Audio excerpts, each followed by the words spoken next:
José María Jornet i Artur va ser l'anar a Vistabella del Maestrat a tocar. I la Gràcia, ara està molt de moda el Parc Natural del Penyagolosa i tot això, però resulta que en aquell temps pues, anaven domingueros i poquet més. I anàvem allí a tocar, dormíem allí i resulta que en el bar on ens donàvem de menjar sempre era el mateix menú.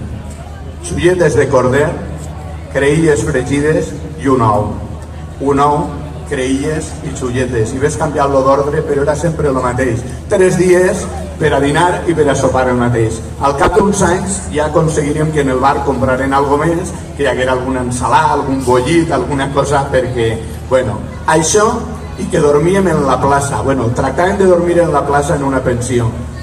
I l'ama de la pensió era una dona molt major i quan pujaves per l'escala anava darrere teu apagant les llums que tu anaves encenent i mos feia una por perquè era una imatge d'estes, pareixia una pel·lícula de terror. Bueno, doncs de tot això van fer molta broma i recordant aquells temps de Vistabella en companyia de Paco Cosín, a veure si me'n recorda el Ball Roda de Vistabella.